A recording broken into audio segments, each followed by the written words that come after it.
FEBRAGEL, Federação Brasileira de Geólogos.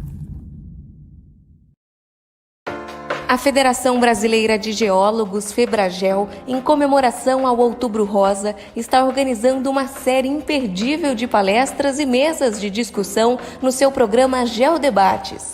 O programa Geodebates, criado em maio de 2020 pela FEBRAGEL, já produziu mais de 37 lives com conteúdo técnico-científico de excelente nível, disponíveis gratuitamente para profissionais, estudantes, professores e o público geral de todas as regiões do Brasil. Até o momento, foram mais de 40 mil acessos e visualizações nos canais do YouTube e Facebook da FEBRAGEL e mais de 2 mil certificados emitidos aos participantes. Dando continuidade, a programação do Geodebates Outubro Rosa é a seguinte: dia 7 de outubro, às 18 horas, mesa redonda Políticas Afirmativas e Transformações Sociais, com Ana Paula Araújo, Cisne Menezes Basílio, Carla Milanês, Calbi Emanuel Souza Kuhn. Dia 8 de outubro, às 18h30, a palestra A Geóloga na Indústria do Petróleo, Moody Logan, com a geóloga Kellen Catuxa Nogueira Rocha. Dia 14 de outubro, às 18h30, a palestra Produtos de Monitoramento do Fogo por Satélite do INPE, com o pesquisador e professor do INPE, Fabiano Morelli. Dia 15 de outubro, às 18h30, a palestra Experiência de uma Mulher Geofísica dentro do Museu de Geociências, com a professora e doutora Lena Simone Barata Souza. Dia 16 de outubro, às 18h30, a palestra da Investigação Geológico-Geotécnica, a obra A Geologia aplicada à construção de túneis na região metropolitana de São Paulo, com o geólogo do metrô de São Paulo, Marcelo Denser Monteiro. Dia 21 de outubro, às 18h30, a palestra Panorama, Perspectivas e Oportunidades para a Indústria Petrolífera Brasileira, com a geóloga da ANP, Eliane Peterson. Dia 22 de outubro, às 6h30, a palestra Gênero e Diversidade na Geologia, um recorte de universidades da região amazônica, com a professora e doutora Natália Gomes Alves de Souza. Dia 23 de outubro, às 18h30, a palestra Aspectos Jurídicos sobre Pesquisa Mineral e Editais de Disponibilidade, Simplificando o Juridiquês, com o advogado Luiz Paulo Daminski. Dia 28 de outubro, às 6h30, a palestra Água Subterrânea no Vale do Gurgueia, no Piauí, Passado, Presente e Desafios para o Futuro, com o geólogo do Serviço Geológico do Brasil, Fernando Feitosa. Dia 29 de outubro, às 18h30, a palestra Woman in Mind Brasil, um novo olhar para a mineração, com a geóloga doutora Patrícia Procópio. As lives são transmitidas pelos canais da FEBRAGEL no YouTube e Facebook simultaneamente. Os participantes receberão certificado gratuitamente. Participem e compartilhem com seus amigos. Façam suas perguntas ao vivo.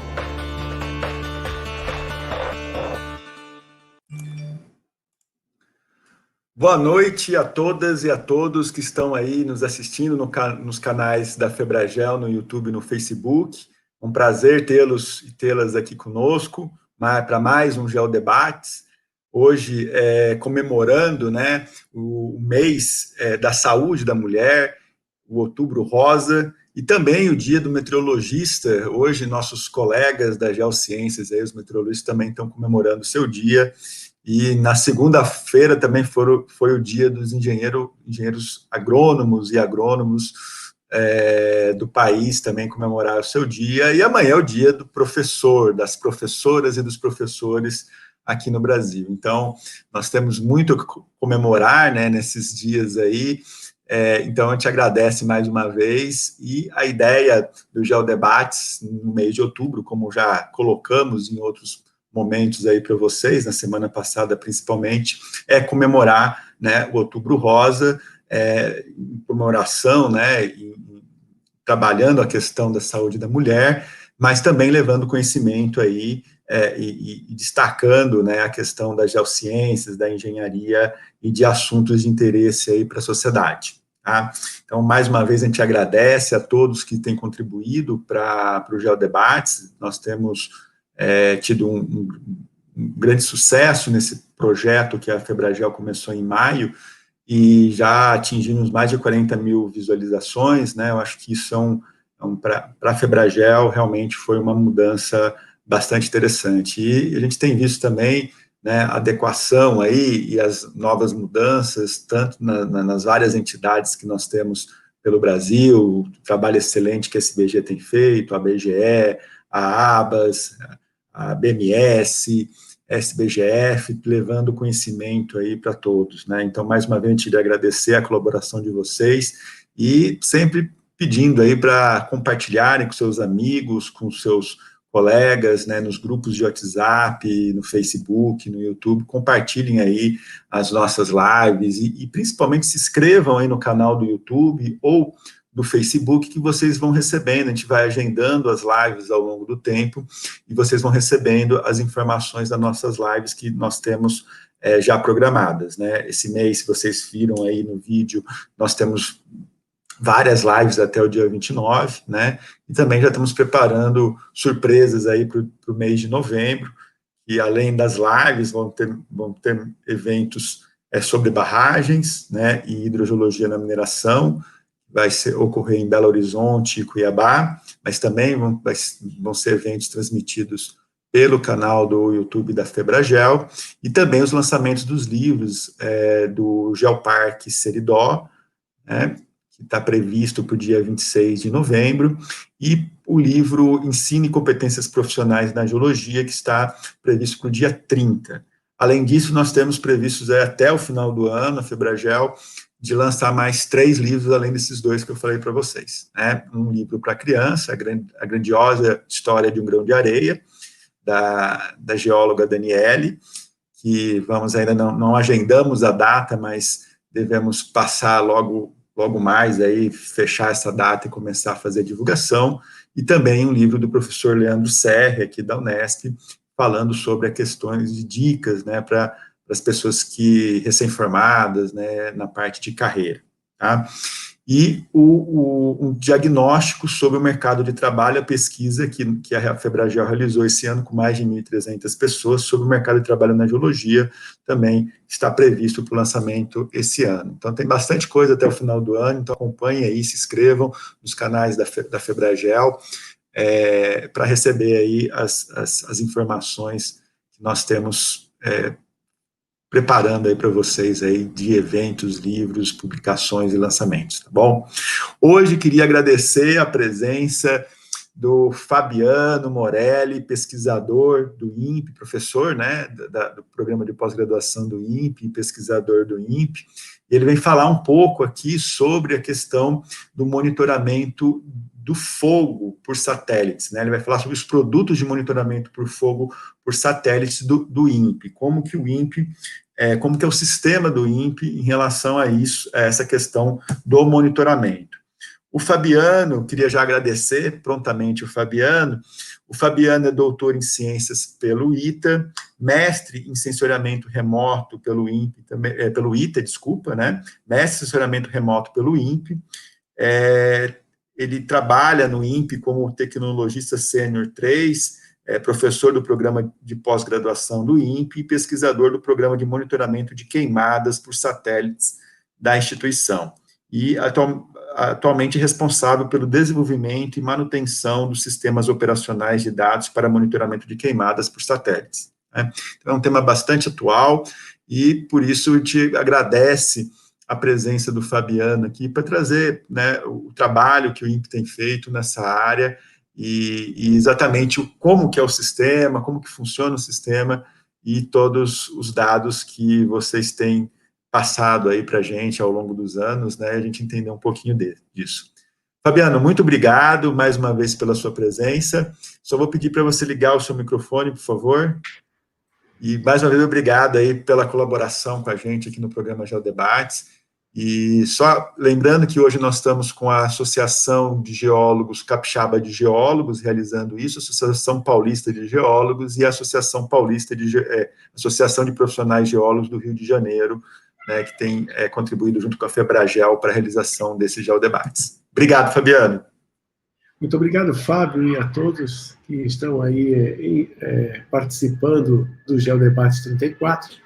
Vai ser um prazer para mim tentar desmistificar um pouco dessa área da geotecnologia, né, da geociência, que é o uso do sensoriamento remoto e o geoprocessamento para a produção de dados, informações e geossistemas que a gente utiliza em vários segmentos hoje no Brasil. Então, eu vou contar um pouquinho dessa história, vou abrir aqui a minha apresentação e, ao final, a gente bate um papo e eu tento explicar qualquer outro detalhe que esteja faltando. Então, dando início aqui no Produtos de Monitoramento, eu vou falar, então, sobre os produtos que dentro da página do INPE, imp.br/queimadas, a gente vai encontrar um grande portfólio de sistemas de monitoramento, de relatórios, de dados públicos, tudo isso está aqui disponível, convido vocês a entrarem por esse endereço e explorarem um pouco do que eu vou apresentar depois. Esse contexto geral nos mostra que o programa Queimadas do INPE, ele desenvolve pesquisa, sistemas, opera e dissemina dados e sistemas de informação para monitorar o fogo na vegetação por meio das imagens de satélite. O carro-chefe é o foco de fogo ativo, a detecção daquela coordenada que indica onde existe o fogo ativo no momento de passagem do satélite. Aí, além desses pontinhos que a gente tem nos mapas, a gente também quantifica a extensão da área atingida pelo fogo a partir dos produtos de área queimada. Então, é um outro produto, né, chamado área queimada, que nos delimita a cicatriz deixada pelo fogo sobre a vegetação. E um outro produto que a gente tem ligado à área da meteorologia, né, é um produto de previsão do risco de fogo na vegetação. Então, esse produto ele indica aí qual a intensidade do estresse da vegetação, com base nas variáveis meteorológicas, né? E aí indicando que, se for iniciado um fogo, se ele pode ter um incêndio muito grande e descontrolado. Esses dados todos, eles são derivados aí em vários sistemas, né, em várias estatísticas, todos são dados abertos, vários sistemas como o CIMAN, TRMA2Q, CISAM e boletins, que eu vou explicar aqui para vocês, e alguns números gerais aí dos últimos anos, em termos de boletins que a gente envia diariamente, são 4.400 aproximadamente, visualizações, downloads e usuários ativos, tudo isso aí para vocês terem uma noção de como esses dados têm sido utilizados nos últimos meses, aí, desde o ano passado até esse ano. Basicamente, a gente utiliza dois tipos de satélite. Um satélite de órbita polar, que ele circunda a Terra de polo a polo, né, fazendo esse giro, e outro, um satélite geoestacionário, que ele ficaria olhando aqui para a área da América do Sul, né, ou que pega a área da América do Sul, por exemplo, quando a gente fala dos satélites europeus, tem o satélite MSG, ele cobre a Europa, mas pega uma parte do Brasil também. Então, são esses dois tipos de satélite, e a diferença principal está na altitude. Uma órbita alta de 36 mil quilômetros, é o satélite geoestacionário, ele fica ali parado, nos enviando uma foto a cada 10 minutos, por exemplo, ou o satélite de órbita polar, que aí nós teríamos aí uma capacidade de visualizar no terreno em torno de 400 metros até 1 quilômetro, 2 quilômetros, né? Aqui eu dou uma noção para vocês que dos satélites atuais, né? Hoje a gente está operando com 10 satélites, aproximadamente 200 imagens diárias são processadas operacionalmente, e aí um históricozinho de quando os satélites foram lançados. Vejam que no ano passado, no início do ano passado, a gente teve esse NOAA 19, né, da geração da família NOAA, e um outro, o METOP-C, também foi lançado no final do ano passado, incrementando o nosso sistema atual, né, com novas tecnologias, novos sensores, e que isso nos exige, então, a adaptação dos produtos, dos algoritmos, da metodologia, de todo o sistema de processamento, da cadeia de processamento. Então, vejam que, no histórico, desde 1998, já passaram aí pelo sistema um total de 23 satélites,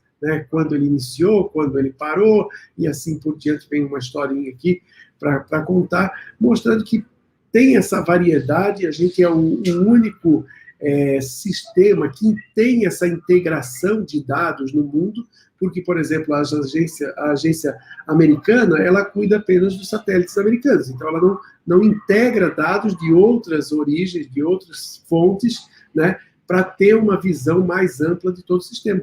Então, isso faz o nosso diferencial também. Como eu falei para vocês, a gente tem aí satélites com resolução espacial de 1 km, 375 metros, 2 km até 4 km aí, que são esses dados dos focos ativos. Esse sistema, por exemplo, tem sido muito utilizado para a integração de operações, né, operações de combate do fogo. Foi essa a origem do sistema, o BD Queimadas, em 1998, com as primeiras pesquisas do Setzer na década de 80, em 1986, né? E isso vem sendo aprimorado, e hoje o INPE é responsável por esse sistema, o Centro Integrado de Cooperação Operacional Nacional, CIMAN Nacional. É um sistema que integra dados de várias instituições que estão aí com suas brigadas no campo, e quando elas precisam apoio de uma outra instituição, é organizado e os recursos são compartilhados nesse centro. Então, por meio dessa plataforma, que é aqui o endereço, INPE-Queimadas/CIMAN, a gente consegue conhecer todas as operações ativas no momento no Brasil, ver detalhe das operações, os recursos que estão sendo empregados, fotografias do campo, como é que está a área que eles estão monitorando, né? Aqui, por exemplo, essa operação em Corumbá, e quanto que já foi atingida pelo fogo, qual a área atingida no dia de hoje. Então, vários detalhes operacionais do campo, que essa página, então, faz a integração dos dados que a gente tem, tanto da meteorologia, como dos dados dos satélites, com as informações alimentadas diretamente pelas equipes que estão no campo. A gente tem utilizado muito a plataforma chamada TerraMA2, que é uma plataforma de monitoramento, análise e alertas de eventos extremos, e entre eles, então, queimadas. Né? Queimadas, a gente é uma das vertentes que pode ser utilizada nessa plataforma de sala de situação para criação e monitoramento. A gente tem apoiado muito as atividades das defesas civis, né, para, na época de seca, então, atuar aí com o monitoramento dos eventos como queimadas, secas, e na época de chuvas, as inundações, alagamentos e deslizamentos de encostas, né? São modelos que a gente insere com os dados em tempo real, que ele vai alimentando automaticamente, e os processos analíticos geram novos dados, novas informações, podendo emitir alertas ou avisos para os usuários dessa plataforma. Então, aqui eu exemplifico que a gente juntou todo o conhecimento, todo o know-how da plataforma TerraMA com os produtos, o conhecimento, a expertise de queimadas, desenvolvendo, então, o sistema chamado Sistema TerraMA2Q, que é o TerraMA para queimadas, né? Onde a gente tem uma visão aí de um WebGIS que integra todos esses dados que vêm de satélite, de radar, de boias, de estações meteorológicas, dados de previsão do tempo, né, que permite, então, todos esses eventos aí de manchas de óleo, doenças, descargas, secas, são vários exemplos. Aplicações delas têm sido feitas, por exemplo, no Mato Grosso. O Ministério Público do Mato Grosso tem utilizado intensamente isso aí, com os dados de queimada e desmatamento, para suas ações finalísticas, né? Já no estado do Acre, um outro exemplo, onde são produzidas relatórios diários, né? A sala de situação do Acre é alimentada tanto para a época de chuva como a época de seca, como eu falei para vocês, e também em Goiás já está sendo estruturada, já está uma sala toda montada, onde o pessoal está organizando aí as suas operações com esse sistema. Além disso, Os dados de queimadas são também utilizados para as informações de saúde, né? As secretarias estaduais, municipais, o próprio Ministério da Saúde, eles têm utilizado os dados de queimadas e da poluição, dos materiais particulados e as variáveis meteorológicas para seus planejamentos de operações, envio de remédios, campanhas, ações para mitigar as doenças, os agravos relacionados à poluição, relacionados à queimada. Então, a Organização Pan-Americana da Saúde e o Ministério da Saúde são grandes usuários desses dados, um sistema que a gente disponibilizou especificamente para eles. Além disso, um outro exemplo de aplicação é no setor elétrico, onde a Agência Nacional de Energia Elétrica e o Operador Nacional do Sistema Elétrico, eles conseguem atuar, seja no balanço das cargas, né,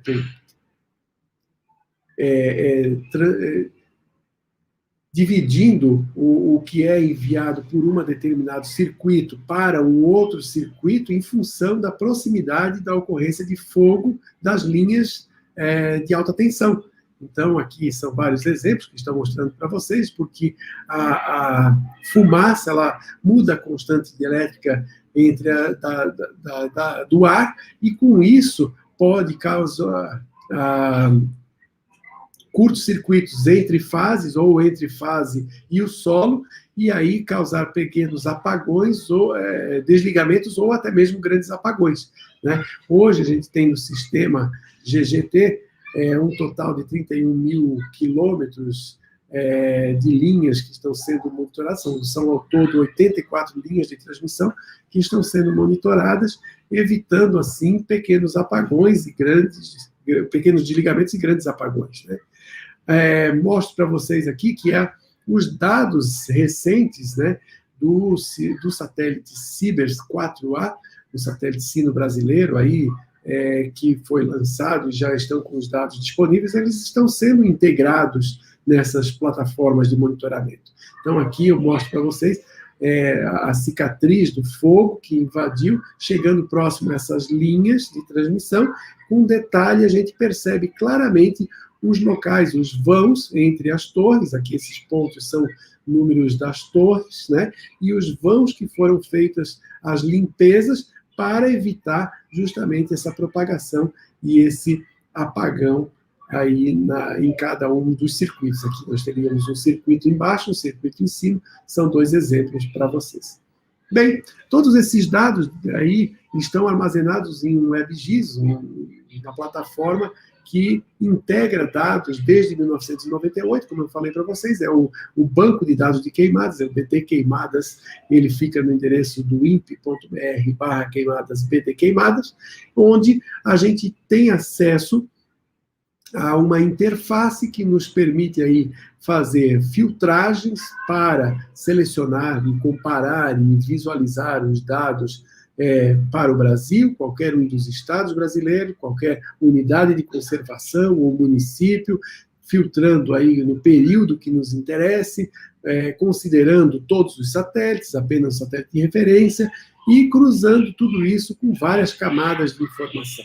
Então, é uma forma do usuário ter acesso aí a vários tipos aqui de gráficos, né? Gráfico por estado, por bioma, por satélite, por dia da semana, por unidade de conservação estadual, por unidade de conservação federal, por territórios indígenas, né? Todos esses dados saem aí rapidamente com as suas filtragens, com um número já nos mostrando aí nesse mês, né? Por exemplo, comparando todos os satélites, qual o estado mais crítico, e assim por diante, a gente vai fazendo essas comparações dinamicamente, tá aí para cada usuário. Então, vejam que até os dados mais recentes, a gente tem aí vários satélites, né, cada um com uma quantidade, porque a tecnologia dos mais modernos, como é que pode ser visto, né, no NPP, no NOAA 20, no GOES 16, são satélites mais modernos, e já voltados com especificidades técnicas que nos auxiliam ainda mais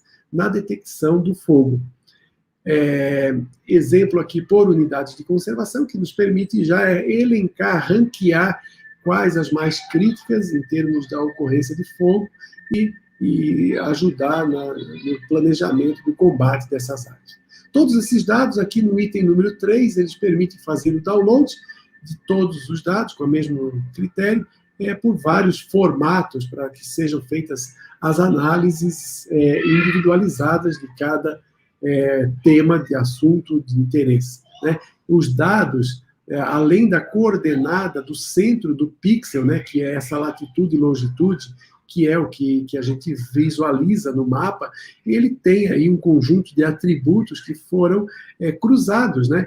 A gente cruzou com os municípios, com os estados, com o bioma, com informações de quantos dias sem chuva essa coordenada está, quanto que choveu no última medida, qual é o risco de fogo calculado para esse lugar, qual a intensidade da energia radiativa do fogo para cada uma dessa coordenada. Então, é isso que a gente vê nesses dados do foco.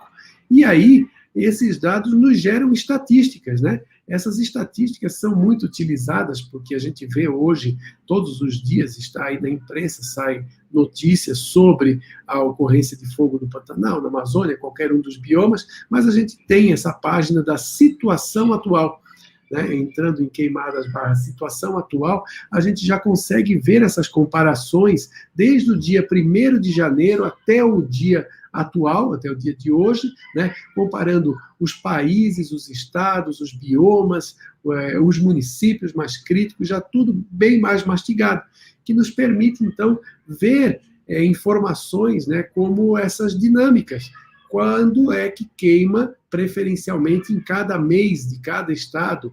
A gente pode ver que a dinâmica do fogo ela é diferente. Veja aqui, ó, no Amapá, ela se concentra no final do ano. Já se a gente vai olhar, por exemplo, a região aqui de Roraima, ela tem maior intensidade justamente no início do ano, né? Então, cada estado tem uma dinâmica diferente em função da sazonalidade. Os dados mais recentes, eu trouxe aqui para a gente ver como cada estado está se comportando no ano atual. Essa tabela está lá na situação atual, e aí qualquer pessoa entra lá e já vai encontrar essas comparações. Ele está olhando o ano atual, 2020, os dados acumulados nesse período, e ele olha, então, aqui vamos ver São Paulo, aqui está com 5.900 focos nesse ano, contra 2.800 focos do ano passado. Portanto, a gente teve um aumento esse ano no estado de São Paulo de 108% até o momento, né? E aí tem outros estados que a gente percebe que esse número é negativo, como, por exemplo, Roraima, que esse ano queimou muito menos do que queimou o ano passado. Claro, esse foi o vilão da Amazônia no ano passado, foi as grandes queimadas que aconteceram em Roraima até o mês de março. E ainda a gente pode ver essas comparações aqui, por exemplo, considerando a região da Amazônia Legal, né, porque envolve vários estados, os mesmos números, esse ano aí já 26% a mais do que o ano anterior, e por bioma, né, que é o que a gente tem falado, e aqui fica claro para a gente, ó, como que o Pantanal está muito acima de todo o histórico, né, 20 mil focos até o momento, não teve ainda nenhum registro similar na história para tantas ocorrências de focos neste bioma. Mas o Pampa também foi um vilão. No começo do ano ele estava bem acima do normal, né? Ficou já com 20% acumulado no ano, para uma área que também não tem um histórico muito intenso de queimadas, né? Mas isso devido às secas que assolavam o Rio Grande do Sul no começo do ano, estavam muito intensas e favorecendo a ocorrência de fogo também. Bem, a gente tem lá no portal mais uma área chamada estatísticas, estatística por países, estatísticas por estados. Então, nas estatísticas por estado, a gente consegue fazer essas comparações desde 1998 até o atual. Eu comparei aqui o estado de São Paulo, porque ele está com esse número muito acima, e aí para chamar como detalhe, para mostrar para vocês o que vem acontecendo, a gente percebe aqui que, por exemplo, o máximo histórico era 852 focos no ano 2014, e esse ano, em 2020, a gente já encontra aí 936 focos só no mês de outubro, né? E isso está exemplificado claramente nesse gráfico aqui, onde a gente vê nas barras o ano 2020 e os máximos aqui em cima. Então, assim, setembro já foi acima do máximo histórico, outubro já passou o máximo histórico mesmo antes do final do mês.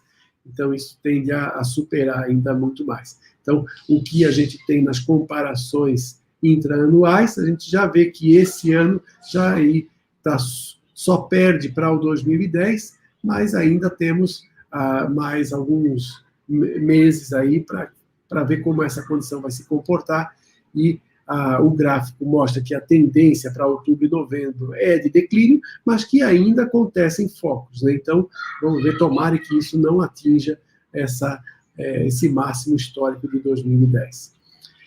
Todos esses dados que eu falei para vocês, eles seguem a política de dados abertos, né? Então, todos os dados eles estão públicos. O INPE tem uma política de dados abertos, então todos os dados do INPE aqui, de desmatamento, de emissões, das imagens, né? E especificamente de queimadas, a gente consegue verificar aqui que temos uma página específica para download em formato CSV e GeoJSON aqui, ou então em serviços padronizados de interoperabilidade de sistemas, né, chamadas APIs e Web Services, né, e dados para download direto na página, o HTTP, ou até mesmo para quem utiliza o Google Earth, né, já na forma de streaming. A gente tem aqui um tutorial e uma forma de que ele não precisa ficar atualizando a cada 10 minutos. Ele vai lá, utiliza esse tutorial e automaticamente o Google Earth vai trazer os dados mais recentes para a página. Então, tudo isso está aí, disponível para qualquer usuário entrar e fazer download e uso dos dados. Bem, eu quero, então, mostrar um pouco mais do detalhe da detecção. Vejam que eu tenho nessa imagem dois exemplos. Na parte de baixo, o background aqui é uma imagem de satélite. Ela nos está mostrando uma área escura, por cima pontos, né? Pontos vermelhos nessa daqui, pontos amarelos com um quadrado nessa daqui. O que eu quero dizer é o seguinte, que nesse intervalo entre uma passagem e outra, foram detectados todos esses pontinhos aqui. Mas o que eles representam? Cada ponto representa, numa imagem do satélite que foi utilizado, o centro de um pixel. Então, eu estou exemplificando aqui um pixel de 1 quilômetro por 1 quilômetro. Esse centro está aqui representado. E essa marca aqui, avermelhada, ela é a frente de fogo. Então, o fogo ele veio se propagando, ele está se propagando nesse terreno. A gente percebe que a cicatriz deixada pelas cinzas e pelo carvão, ela tornou, então, a paisagem com uma mancha escura, né? A mancha aqui esverdeada representa ainda com vegetação, e esse vermelho aqui é onde o fogo está se propagando nesse instante que a foto foi tirada, né? Então, essa frente de fogo grande aqui, ela foi detectada por 8 focos, são 8 pontos, né? Então, o foco não se repete. Mas esse incêndio, esse evento, essa queimada que aqui está representada, ela pode ter sido detectada por vários satélites em instantes diferentes, né? Mas o foco em si, o foco não representa, mas a quantidade de foco do satélite de referência vai nos dar justamente essa noção de grandeza do evento, de quanto é grande essa frente de fogo, a intensidade do fogo, a duração do fogo ao longo dos dias. Então, dito isso, eu mostro para vocês que aqui a gente utiliza essas imagens ao longo dos dias, né? E as marcas em vermelho são as bordas de todos os focos daquele dia. E os brancos, o acumulado dessa área. Então, eu consigo gerar uma estimativa total de área queimada ao final dos dias, mostrando exatamente essa cicatriz. É uma dinâmica que é utilizada para as operações de combate, para que eles vejam onde está a frente de fogo naquele dia e definam, então, sua estratégia de combate para aquela operação. Essas queimas, então, eu posso dizer para vocês, por exemplo, queimas isoladas, né? São locais onde foi feita a abertura do terreno e o fogo ele vai acontecer nessas leiras, nesses amontoados da vegetação, né? Dos restos de madeira, dos restos das toras e de toda a vegetação que foi suprimida. Eles foram empilhadas nesses lugares e aí vão ser iniciados o fogo nesses locais, né? Então, isso aqui é o que representa uma fogueira, vamos dizer assim, né? Não é uma fogueira como uma de São João, obviamente, não é esse o termo, mas aqui é a forma mais próxima para um leigo entender do que acontece como produto do desmatamento. E esse produto do desmatamento, ele vai ter uma característica própria do fogo, porque essas pessoas que vão atear fogo nesse resto de vegetação, eles não vão acender todas ao mesmo tempo, simultâneo, porque vai gerar uma coluna de fumaça muito grande, os satélites vão detectar com certeza, e isso vai chamar atenção e a fiscalização vai bater em cima. Então, o que vai acontecer? Eles vão pondo fogo aos poucos, em cada uma dessas frentes ao longo dos dias. E com isso, a gente vai vendo aqui, nas imagens de satélites, que essa parte aqui é uma parte que está pegando fogo, e aqui estão os focos e a área desses focos aonde estava detectando. Então, as imagens de satélite, com a tecnologia que a gente tem hoje, a gente não tem dúvida do que está queimando. É fácil de detectar aqui e interpretar nessas imagens, né, o que está acontecendo. Então, a gente tem certeza de que essas detecções são, sim, fogo na vegetação, que elas podem, esse rajado, todos esses rajados aqui mais claros, aqui mais escuros, eles são essas fotografias feitas de helicóptero, aqui extraídas de uma imagem de satélite, né? Diferente daquelas ali que estavam todas preparadas, a gente vê uma extensão com o fogo corrido, uma extensão sem um padrão. Isso aqui é um incêndio, né? Na detecção dos focos, a gente não tem essa diversificação, essa diferenciação, essa classificação entre, isso é foco de queimada ou isso é foco de incêndio. Isso está autorizado ou não está autorizado? O INPE é responsável por ter o produto que identifica onde tem fogo ativo, né? E qual a extensão da área que queimou. E os órgãos finalísticos, os usuários finais, é que vão tomar esses dados, fazer seus processamentos, gerando as suas informações finais e qualificando e usando esses dados, como eu exemplifiquei no caso do Ministério Público do Mato Grosso, que vai autuar, por exemplo, os casos em que os proprietários não tinham autorização para queima, né, e queimaram uma área cometendo, então, um crime ambiental. Isso que está aqui como fotografias aéreas, fotografias de satélite, ele pode ser visualizado desta maneira em imagens de satélite. Eu tenho uma mesma área e onde o fogo foi se alastrando no intervalo de 5 em 5 dias, a gente pode perceber nessa imagem aqui, então aqui a variação do fogo, qual é a dinâmica do fogo, do incêndio nessa região, né, com várias propriedades sendo atingidas, e aí essa ocorrência, isso representaria um incêndio, né? Levando isso para um parque estadual, lá no Pantanal, desse ano, o Parque Encontro das Águas, vocês vão vendo que como a região sofreu com o fogo e, ao longo dos dias, essa propagação veio tomando as frentes de fogo, aqui vai chamar bastante atenção, e foi adentrando ao parque. Depois, a gente pode visualizar aqui já todos os focos no interior do parque. Então, vejam como existe uma correlação forte entre a ocorrência de foco com a área que foi atingida pelo fogo, né, evitando aí qualquer dúvida de que, será que é foco de calor ou é foco de queimada mesmo, ou de incêndio? É foco de fogo ativo, sim.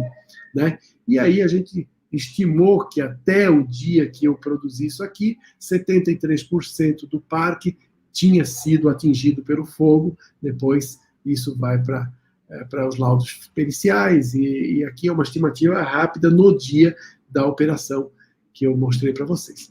Além disso, então, isso tudo foram informações derivadas do primeiro produto, foco de fogo ativo. Agora eu mostro para vocês, por exemplo, o outro produto aqui, o área queimada, que a gente tem com duas resoluções, de 1 km e de 30 metros. O produto de 1 km, ele tem característica de ser a representação mensal. Ele está representado pelo total dos biomas, para que a gente faça as comparações por biomas, né? Ele tem os dados desde 2002 até o presente, e aí a gente vai tendo a extensão. Qual a diferença principal deles? Que muitas vezes a gente tem na referência do foco a persistência do fogo num determinado local. Então, sabe que ele está queimando e ativo naquela região. Imagine numa área que teve muitos desmatamentos, né? Então, a extensão da área queimada vai ser muito pequena, porque eles desmataram uma grande área, mas o fogo fica restrito a um único local. Mas já nos incêndios, né, nas áreas em que o fogo corre, a gente vai ter um outro indicador. Então, os indicadores são diferentes, né, representando a quantidade, a persistência, a propagação do fogo, e aqui a extensão e o local onde foi queimado. E aí podemos cruzar essas informações com outras variáveis, né, para ter outras informações. Então, a área queimada de 30 metros é feita com imagem Landsat.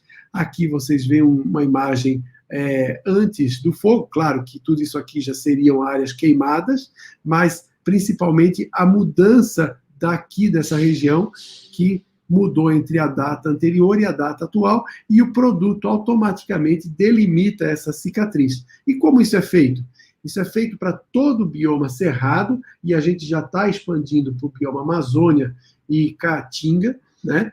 E a metodologia, ela considera os dois intervalos de tempo, dois índices espectrais, um índice de vegetação e um índice para queimada, que ele olha essa região antes e depois, e notem que nesse exemplo a cicatriz nem é tão evidente, mas com uma técnica aqui de processamento de imagens, combinando as diferenças desses índices e tal, a gente consegue produzir uma imagem desse tipo, onde ela realça claramente o que foi queimado nesse intervalo de tempo, e aí a gente vai ter a capacidade de mapear essa cicatriz. Então, veja aqui em maiores detalhes, né, áreas que tiveram essas mudanças, e outras mudanças aparecem também no mesmo tom, mas depois de mapeado, a gente tem os polígonos de mudanças, e eles são classificados para saber, isso é queimada, isso aqui é não queimada, e isso aqui é uma área que está em dúvida do que aconteceu. Um outro produto, o produto do risco de fogo, né, que eu citei para vocês, ele tem as previsões para os próximos dias, e a gente utiliza as variáveis meteorológicas de precipitação, umidade, temperatura e vento para fazer essas estimativas, né? Então, esses dados, vejam aqui uma dinâmica de um valor médio, né, climatológico aí para o Brasil ao longo dos meses, e as linhas azuis que estão fixas nesse mapa aí são as principais linhas de transmissão de energia elétrica, as linhas de alta capacidade no Brasil. Então, mostrando para vocês como elas podem sofrer ao longo dos anos, aí, ao longo dos meses, desculpem, com o risco de apagões, né, por causa do fogo. Então, é só para exemplificar para vocês uma aplicação. E esse produto, ele atualmente está sendo melhorado também. A gente está utilizando recursos de um projeto, né, do FIP, que é para o desenvolvimento do sistema de prevenção de incêndios florestais e monitoramento da cobertura vegetal no bioma cerrado, né? Então, a nossa componente vai aperfeiçoar os modelos do risco de todos os produtos. Eles têm vários parceiros envolvidos, a Universidade de Minas Gerais, a Universidade de Goiás, a Fundep é a fundação que nos está dando apoio, com recursos do Banco Mundial para essas melhorias dos produtos operacionais. Então, quais são os usuários do risco de fogo? São vários órgãos de monitoramento e de conservação, como o IBAMA, o ICMBio, o Previfogo, a FUNAI, o Ministério do Meio Ambiente, o Serviço Florestal Brasileiro, o CEMADEM, né, e vários gestores. Nesse projeto, a gente tem feito muitos trabalhos de campo, né, para validação de todos esses produtos, para ter esse respaldo científico dos resultados que a gente apresenta, né, e tem dado muito suporte aos usuários, né, dando treinamento dos nossos produtos com a plataforma do TRMA para vários órgãos de Estado e dos governos estaduais também. Além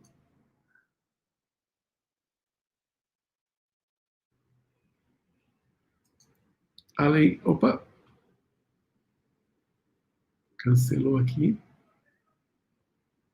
Deixa eu ver o que aconteceu, eu voltei para o slide. Eu acho que isso, só voltou os slides aí. Uhum. Voltaram os slides. Eu vou voltar aqui para o ponto que eu estava. Desculpem aí. Eu estava falando da área queimada. Falei sobre isso aqui. E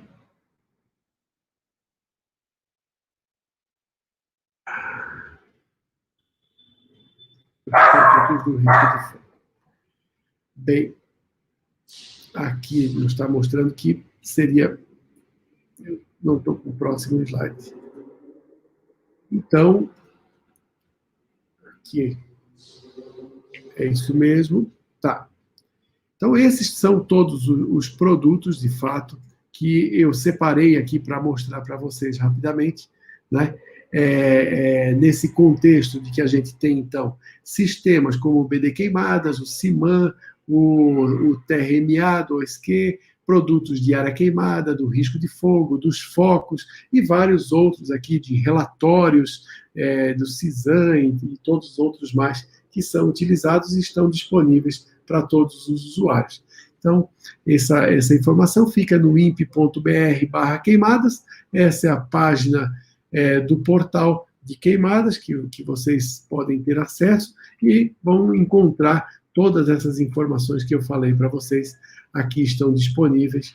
Os relatórios, por exemplo, a gente tem, eu não citei ali, mas a gente tem um relatório mensal chamado Infoqueima, com um resumo do que aconteceu no mês. Então, todos os meses é produzido uma nova edição desse produto, e a gente tem aqui várias aulas e eventos que a gente falou. Então, por exemplo, só para mostrar para vocês um experimento de queima controlada lá na nossa área em Cachoeira Paulista. Aqui exemplifico dos eventos que fizemos em Cachoeira para validação, para quantificação da energia radiativa do fogo, né? Uma área toda controlada, com profissionais de diferentes segmentos do INPE, onde a gente coordena as operações justamente no exato momento de passagens dos satélites. Então, os meteorologistas estão medindo as variáveis ali, os drones estão obtendo as informações da energia radiativa e da intensidade, tudo isso é planilhado para que a gente possa, então, gerar informações técnico-científicas aí para validar os nossos produtos, né? Então, um pequeno exemplo, deixo aí o convite para que vocês visualizem os outros, visualizem outras fotos, as informações que a gente tem disponível. Tem muita informação disponível aqui nesse portal para todos vocês. Então, esse era o material que eu tinha preparado. Fico à disposição para qualquer eventualidade de alguma discussão, alguma questão que ainda queiram fazer aí, que eu estou à disposição.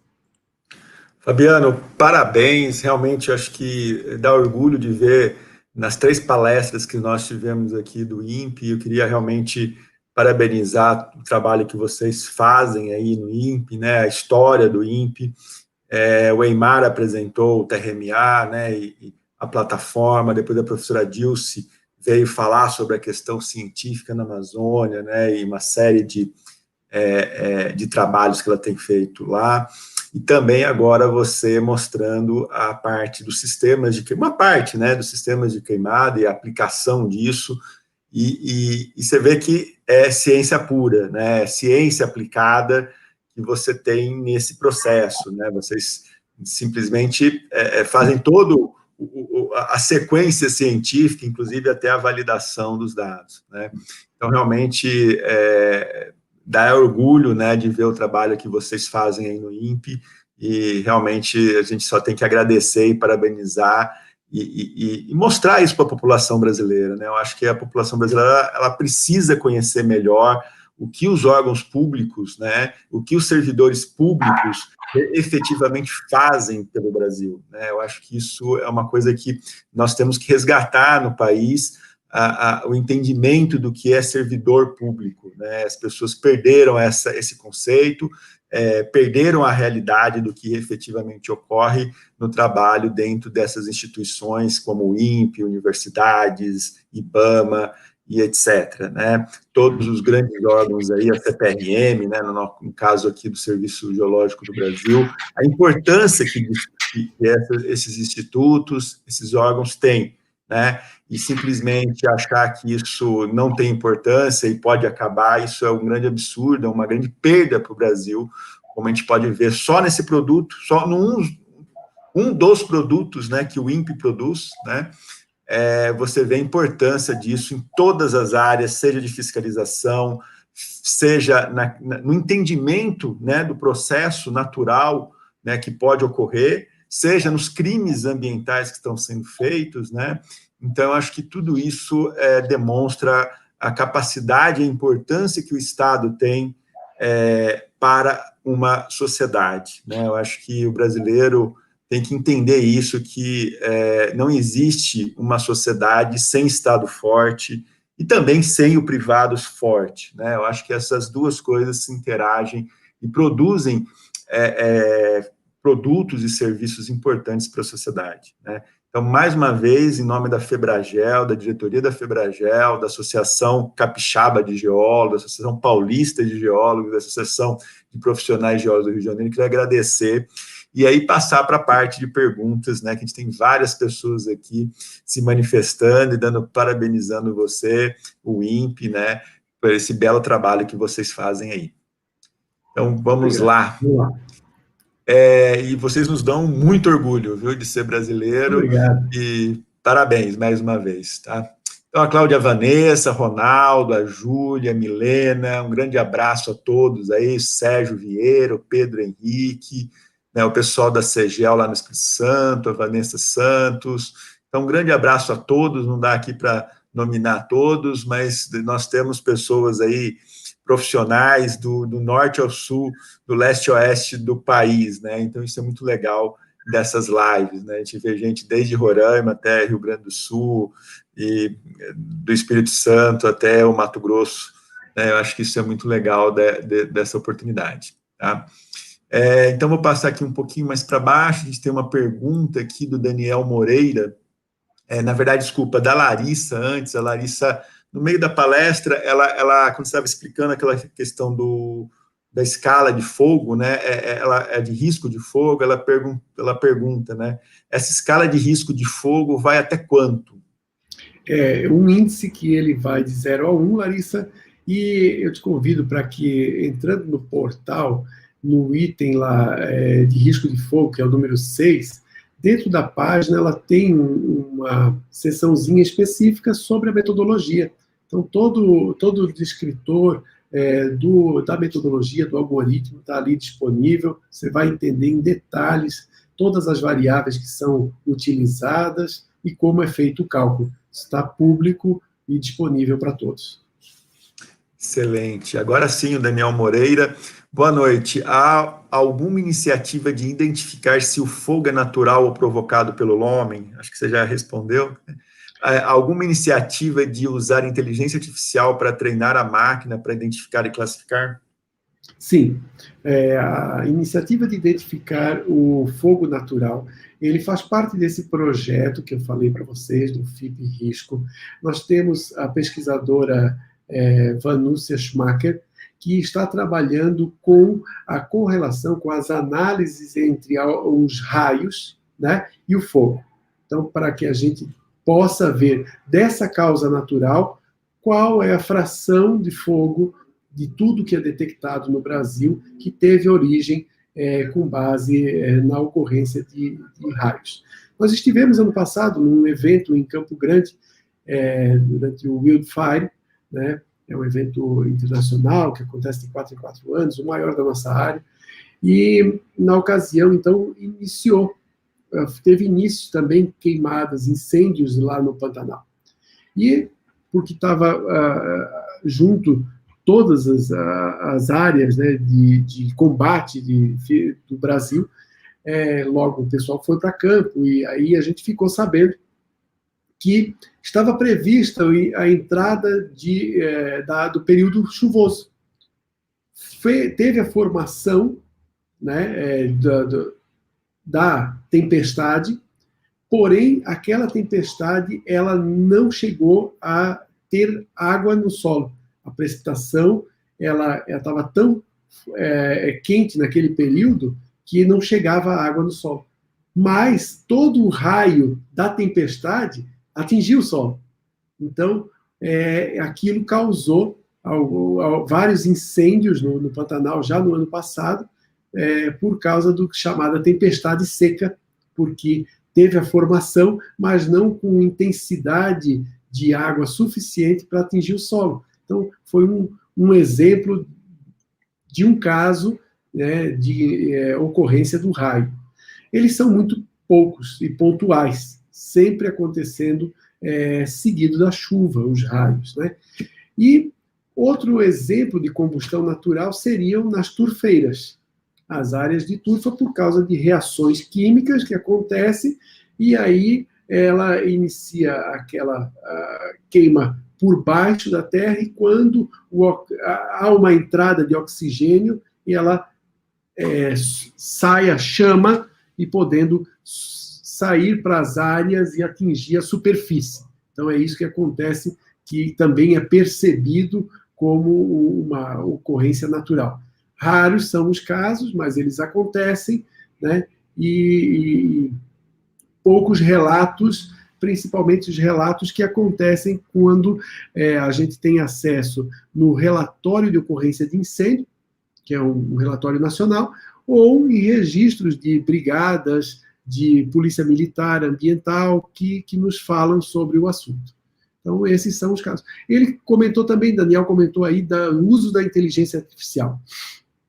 No caso do algoritmo da área queimada, que eu mostrei para vocês, que ele detectou os polígonos de mudança, e as mudanças elas podem estar associadas num período para o outro, por exemplo, com a ocorrência do fogo, ela mudou a vegetação, e ali queimou, né, já não tem mais o vigor vegetativo, ou ele pode ter sido colhido, né, se era uma plantação, ou desmatado numa área natural. Então, a gente faz uso da inteligência artificial para essa classificação, evitando publicar, né, dados que seriam exclusivamente das cicatrizes de área queimada, né, um falso alarme indicando que é uma outra taxa de mudança. Então, a gente utiliza para esse caso aí as inteligências artificiais, né? E a aplicação final, assim, em termos de qualificar se é queimada ou é incêndio, a gente entende que não é uma atividade que deveria sair do INPE, né? Porque cada tipo de segmento, né, como eu falei para vocês, na saúde, na área dos bombeiros, na área da energia elétrica, cada um tem uma terminologia, cada um tem uma aplicação, então a gente oferece o dado bruto, o dado mais puro, para que sejam feitas as análises individuais no segmento daquele usuário, né? Então, a gente entende que isso é uma opção para os usuários finais. Fabiano, acho que ficou muito claro na sua explicação, né, tanto na palestra como agora, que não é só uma questão visual, né, é uma questão de integração de informações, não é só uma questão de você olhar ali e ver uma imagem, né, você está integrando a questão, como você colocou, de raios, né, se realmente teve eventos chuvosos de raio, a questão da radiação. Então, você tem uma série de dados que são integrados para você chegar à conclusão, né? E, claro, isso não é a função do INPE, né? Mas eu acho que são produtos, e o próprio TRMA-2, né, possibilita essa integração, até você incorporar novos produtos dentro do sistema, né? E nessa integração de informação, você ter a conclusão, né? Eu acho que esse que é o grande ponto aí, que muitas vezes na mídia e na fala de algumas pessoas parece que é simplesmente uma questão visual, né? Porque a gente vê nas notícias um dos indicadores, né? Número de focos, e aí, para comparar, a gente tem que usar a mesma régua, né? Então, usa sempre o satélite de referência, que é um satélite que está mais tempo aí, né, na longevidade do que eu mostrei para vocês ali. Mas, se a gente olha esse fogo com todos os satélites, eles mesmos vão se autovalidando, né? Já tem a corroboração, porque um passou às 4 horas da manhã, o outro meio-dia, o outro às 6 horas da tarde. Quer dizer, aquele entorno, aquela região ali, todos estão detectando, então não é falso, né? Porque um estava numa condição de noite, o outro era no meio da tarde, então tudo isso vai produzindo a autovalidação também dos produtos, né? Com certeza. Eu vi um gráfico, aproveitando aí, um dos gráficos que você mostrou, mostra a evolução de focos de queimadas, né, ao longo, acho que de 2000 até agora, né, sendo que 2010 foi o ano recorde, e agora, em 2020, pode ser que a gente ultrapasse isso, né. Eu tive a impressão que no gráfico, antes de 2010, havia mais focos do que depois de 2010, tirando alguns anos ali. Realmente é isso, e o produto do próprio sistema do INPE tem auxiliado, né, nessa uma certa diminuição em alguns anos aí. Como que vocês têm trabalhado esse dado, ou eu vi errado ali no... Não, eu acho que você viu certo, a sua interpretação é correta, aquele gráfico estava mostrando especificamente o estado de São Paulo. Então, veja que o estado de São Paulo também tem toda essa demanda da política de redução do fogo na colheita da cana, né? Então, faz todo sentido isso que tu estás dizendo, que é a redução, porque foi feito os acordos para que aumentasse a colheita mecanizada. Desculpa, mecanizada e redução do fogo. Isso tem acontecido, ainda tem ocorrência de fogo, né, mas muito em menor escala do que acontecia no passado. Se a gente observa nos outros estados, essa dinâmica vai variar um pouco, os anos podem ter sido alternados, então, mas está tudo ali disponível para a gente fazer essas comparações, sim. Ótimo, excelente, né? Acho que isso é o grande produto, né, que dá para brincar bastante aí, produzir coisas interessantes, né? O Marcelos Glaucus, um abraço, Marcelos. Quais as dimensões espaciais, limite de detecção ou resolução espacial para se determinar um foco de queimada? Tá bom. Eu vou responder de duas formas, é que para cada satélite ele tem características técnicas, né? Então a resolução espacial, o tamanho do pixel de cada satélite varia.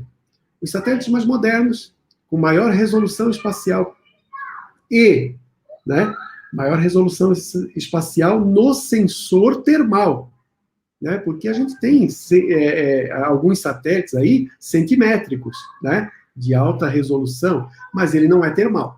Então, no termal, a melhor resolução espacial hoje é 375 metros. Então, cada pixel, ele representa 375 metros por 375 metros no terreno, né? Mas precisa ter um incêndio de toda essa área? Não.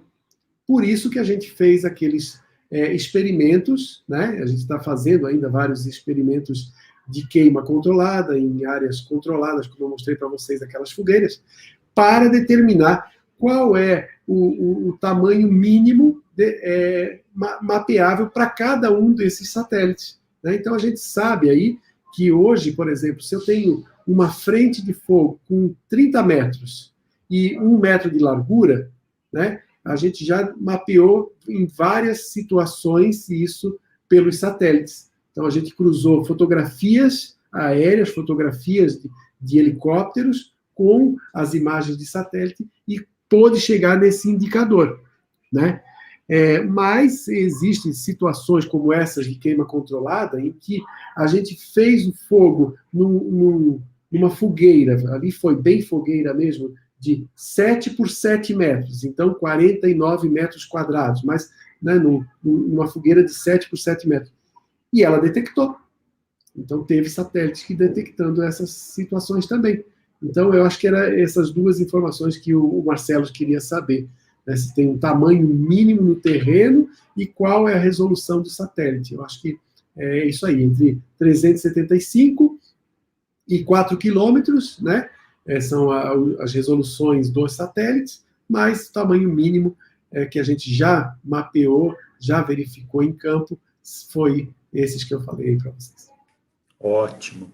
Queria também aqui, muita gente parabenizando a sua palestra, a Sueli, o André Manuel, o Márcio Monteiro, a professora Marjorie, um grande abraço, Marjorie, direto lá da Chapada Diamantina, acabou de ser eleita conselheira federal, junto com a Michele, numa chapa de mulheres, né? Então, elas vão representar a partir do ano que vem, por 3 anos, né, a Michele e a Marjorie, no plenário do CONFIA, do Conselho Federal de Engenharia e Agronomia, a Marjorie representando aí os geólogos. Um grande abraço para a Marjorie, junto com o Valdir, que é o nosso atual conselheiro federal geólogo, né? Então, um grande abraço aí para vocês.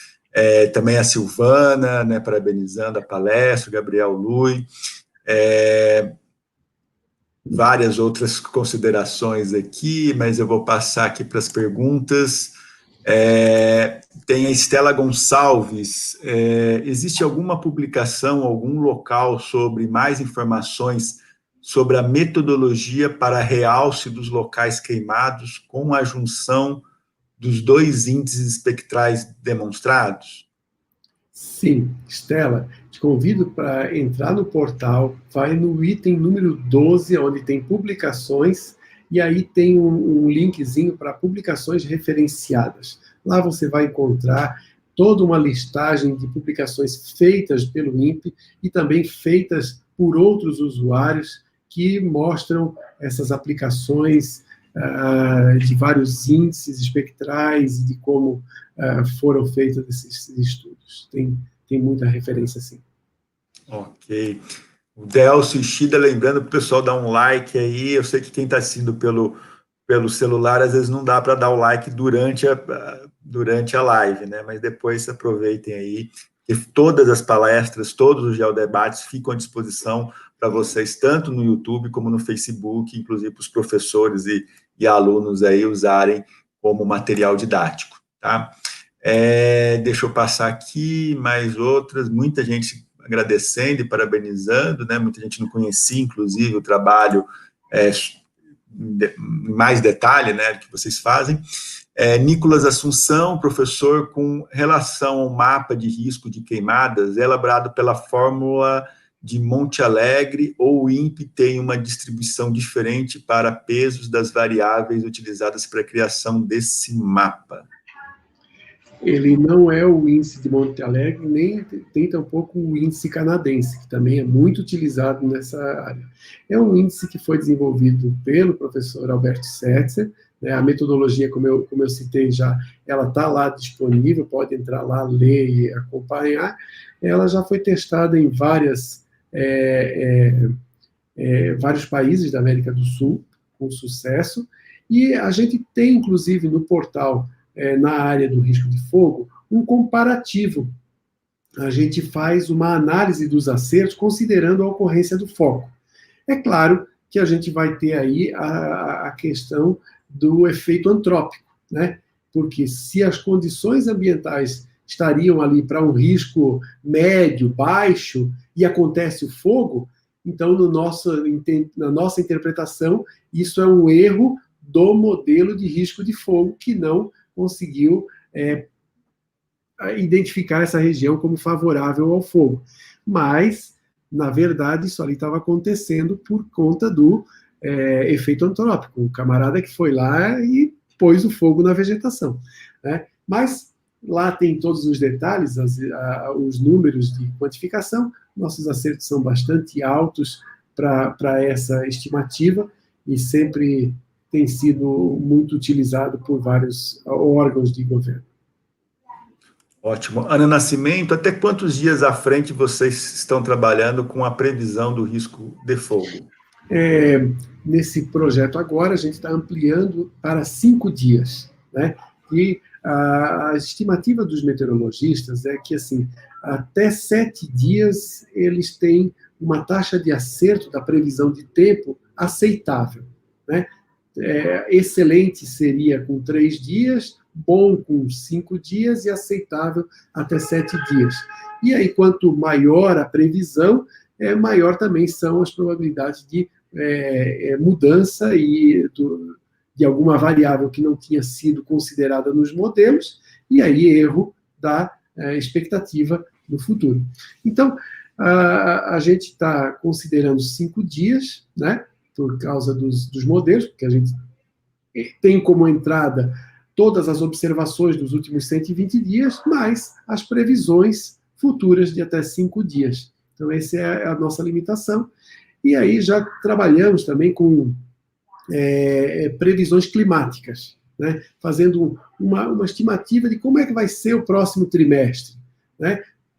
Para demandas específicas, não para o público em geral, porque tem que ser muito assim consciente de que aquilo é uma possibilidade, né? Uma estimativa que eles estão fazendo no contexto geral do que pode acontecer.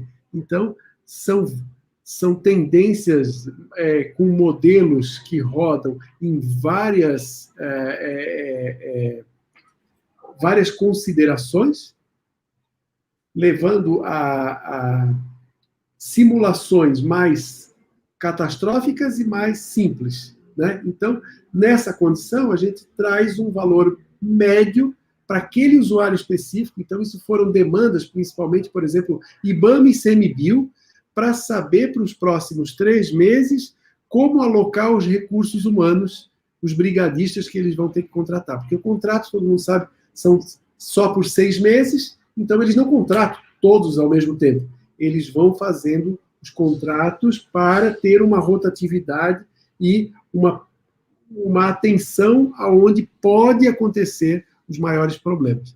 Então, a previsão de risco climático, né, que seria num período de 3 meses, assim, ela não é pública, não foi feita sob demanda para alguma situação, por causa das incertezas muito altas, né, e a gente acha que então é melhor deixar para o usuário geral até 5 dias. Esse é o produto que está disponível. Ótimo. A Marjorie, o controle diário, ele apresenta algoritmo de desenvolvimento para auxílio a combate direto?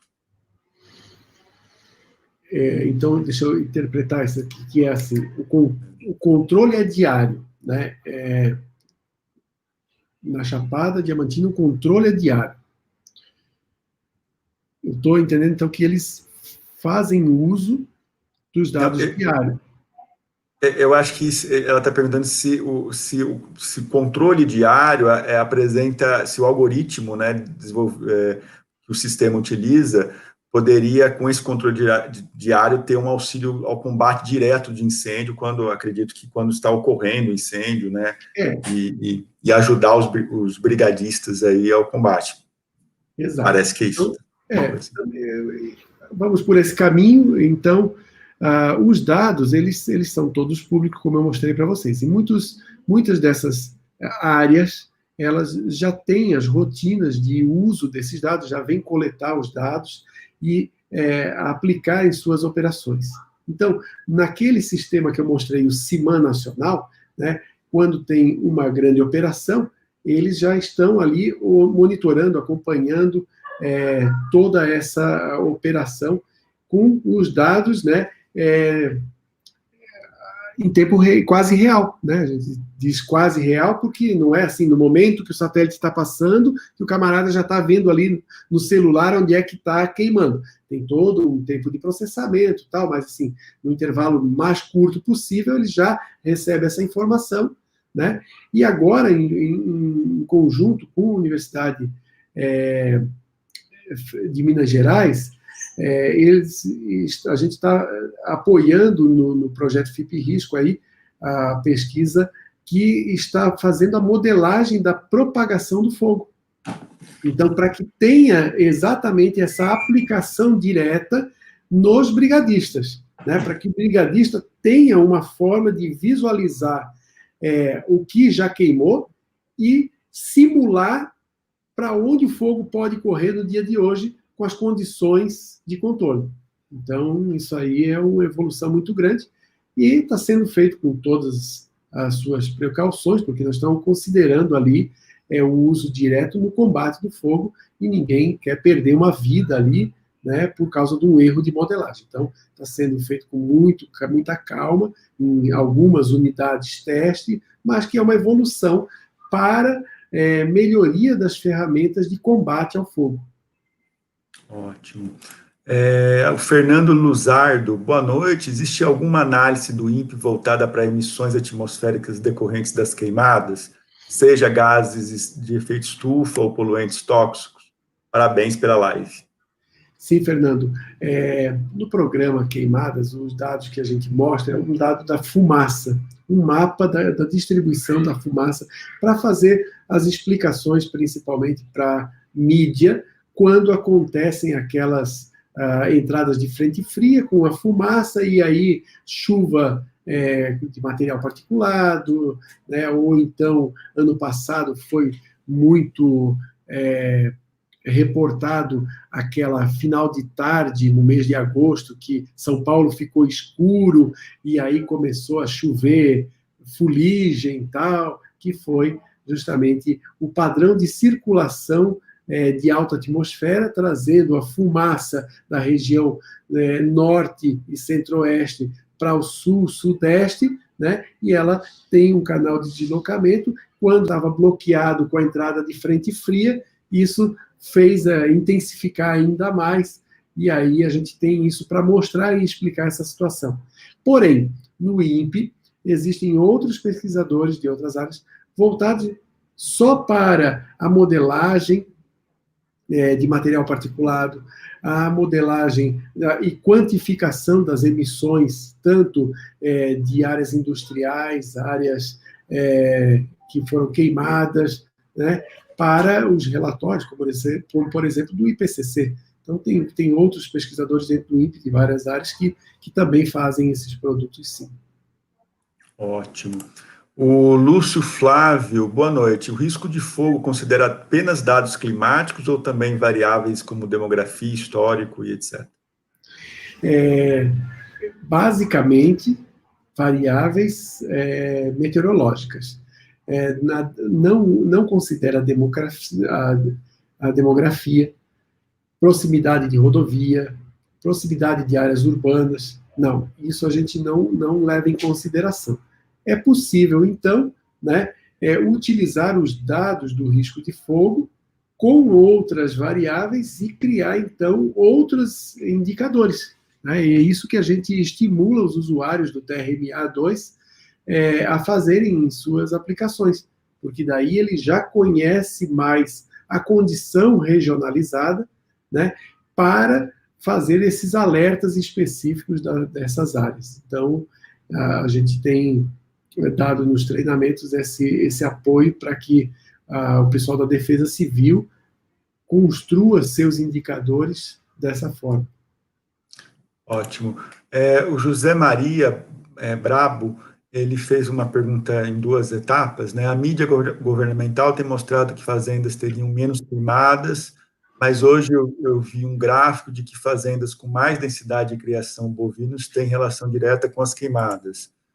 Há estudos sobre essa relação, quantificando essa relação em grandes fazendas, embora essa relação pareça óbvia? Há estudos mostrando que a aplicação do fogo ela está diretamente relacionada com primeira causa das aplicações antrópicas, o desmatamento, né? Para abertura de grandes áreas é feito uma queima inicial, depois o desmate, depois incêndio, depois as leiras, como eu mostrei para vocês, né? Essa é uma sequência muito grande que a gente tem muitas publicações feitas mostrando essa sequência de usuários. Depois, em outra escala, também existem várias situações onde foram reportadas que as pessoas utilizam o fogo para renovação de pastagem, né? Como uma técnica de renovação de pastagem, porque depois que aquela área ela está muito seca, a vegetação, o pasto sem vigor, né, ele não serve mais como uma boa fonte de nutriente para o gado. E uma forma de renovar isso muito rápido por exemplo, utilizar o fogo antes do início da chuva. Então, associada à previsão de que vai chover naquela região, existe essa técnica de pôr o fogo logo antes da chuva, porque vai entrar a chuva e com poucas semanas, menos de um mês, a gente já tem uma rebrota, né, já iniciando de novo as primeiras vegetações, já com um vigor vegetativo muito mais forte, então com uma qualidade nutricional maior, né? Agora, quanto de toda a produção nacional de gado de corte nas fazendas, nas grandes fazendas, eles utilizam desta técnica em comparação à pecuária semi-extensiva ou até de pequeno porte, né? Essa comparação eu não tenho essa informação. Isso aí, talvez a Embrapa consiga detalhar isso um pouco melhor. Mas a gente sabe que tem essas aplicações, né, ou técnicas agropecuárias que utilizam o fogo como uma forma de renovação de pastagem, abertura de áreas para plantio, né? Então, por exemplo, existem relatórios que já nos foi dado em territórios indígenas, né, que eles sempre também usam fogo em algumas áreas para renovar aquela pequena região para o plantio da sua produção. Então, é coisa pequena, mas que é um uso de técnica do fogo, né? Muito pequena, muito controlada ali. Então, são situações também de uso do fogo, mas a gente tem que olhar o Brasil de uma forma muito mais ampla, olhar todas essas dimensões. O CAR está aí para a gente ter uma noção de quantificar exatamente qual o uso do solo, o uso da terra, né, e das áreas que estão sendo queimadas. Então, é uma análise que está aí disponível para ser feita. Ótimo. Estamos indo para as últimas perguntas, já estamos com quase 1h30 de live. Queria agradecer a todos aí pela participação. Cláudio Guerra, maciços rochosos expostos a altas temperaturas podem ser interpretados como focos de fogo, como recentemente comentado pelo vice-presidente? Cláudio, a minha experiência foi no Crato, no Ceará, com o gerente regional lá do IBAMA. Nós fomos a campo porque ele reportava essa informação. E fomos visitar o maciço rochoso lá naquela região. E, na situação que a gente foi, verificamos no campo que sobre a área daquele maciço não tinha como ter uma detecção de foco.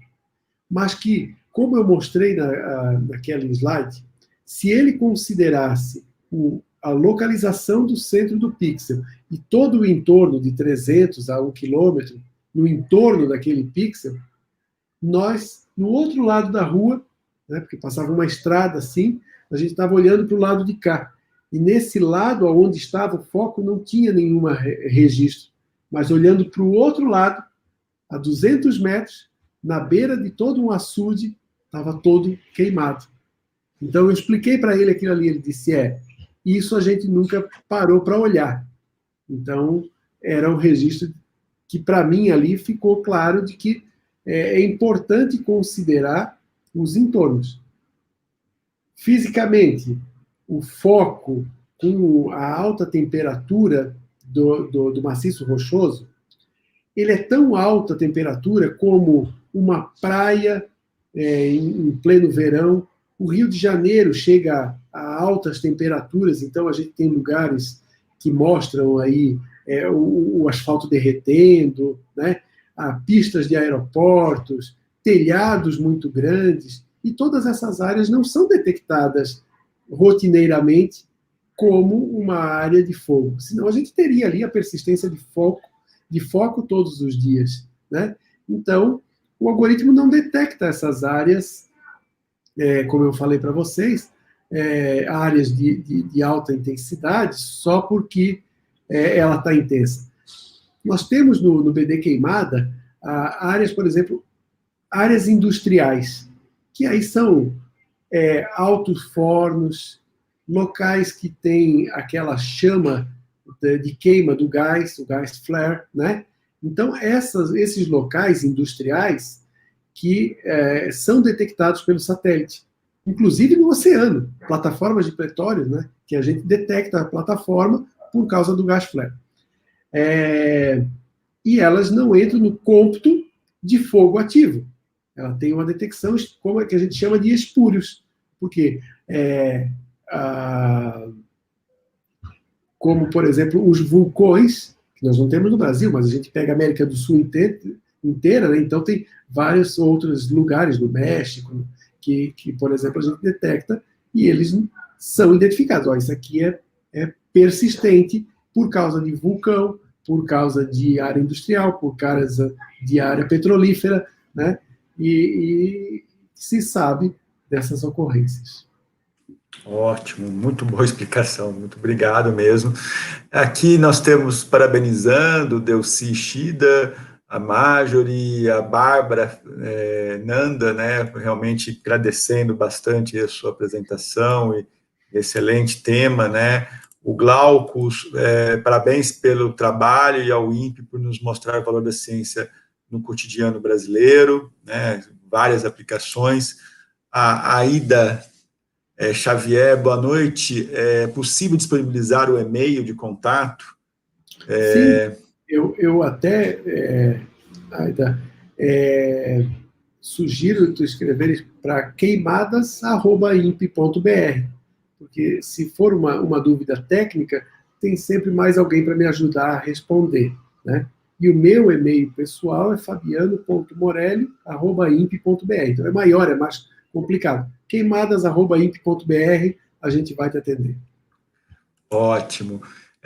A Bárbara Nanda, de novo, sou do Pantanal Mato Grossense, estamos traçando estratégias para mitigar os efeitos da queimada sentido pelos animais silvestres que ali residem, e estamos utilizando dados do INPE, obrigado, então agradecimento aí pelo uso, né? Boa noite, muita boa apresentação, gostaria de saber se tem algum tipo de treinamento no INPE para aprender a analisar melhor os dados de focos de calor ou interpretar mais adequadamente as repetições. Obrigado. Márcia e a todos os demais, né? A gente, com agora o andamento desse projeto do FIP Risco, a gente está dando alguns treinamentos, sim. Tínhamos previsto oferecer treinamentos presenciais no INPE, abertos à população, mas com a pandemia não foi possível. Então, nesse momento, a gente está dando treinamentos específicos para algumas secretarias, para alguns órgãos de governo que queiram utilizar nossos dados e a plataforma TRMA.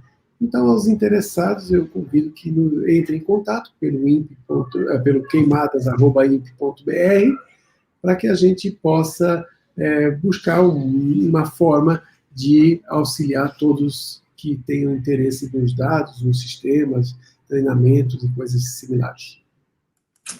Excelente, Fabiano, muito obrigado mais uma vez. Eu acho que sempre que, como eu já falei, sempre que a gente recebe gente do INPE aqui, pesquisadores do INPE, a gente fica muito feliz, né? O público gosta demais das palestras, dos produtos, dos serviços que vocês têm para a sociedade brasileira, e realmente a gente agradece mais uma vez a participação de vocês aqui, viu, Fabiano?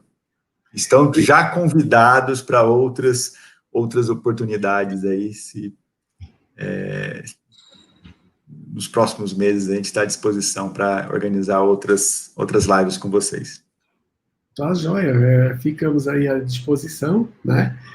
Claro que podemos falar de alguma coisa mais específica também, e com qualquer pessoa que queira utilizar das nossas informações, que entre em contato, que estaremos dispostos a atender com muito prazer.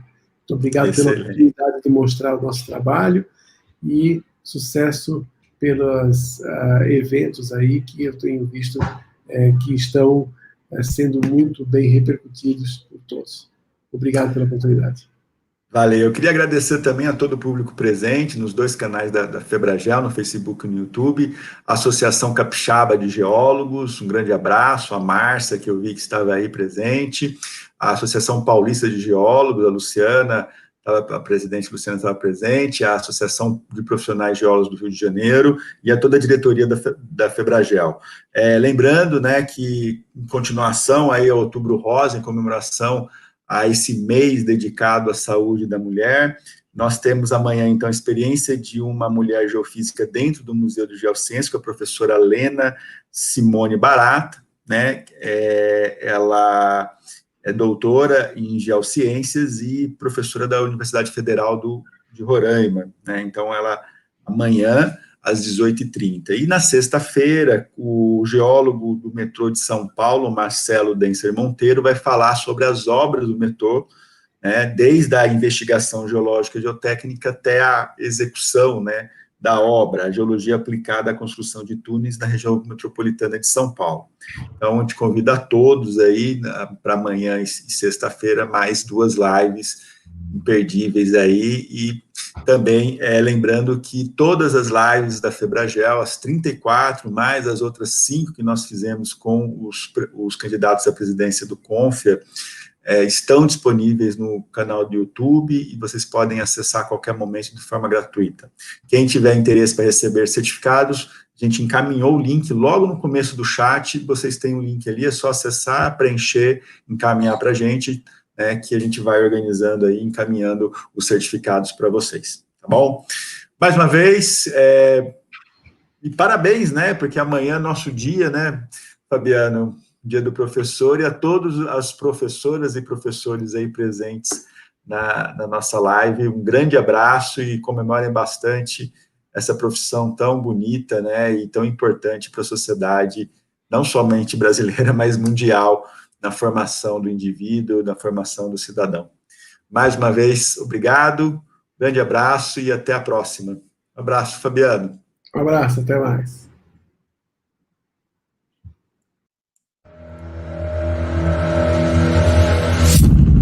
FEBRAGEL, Federação Brasileira de Geólogos.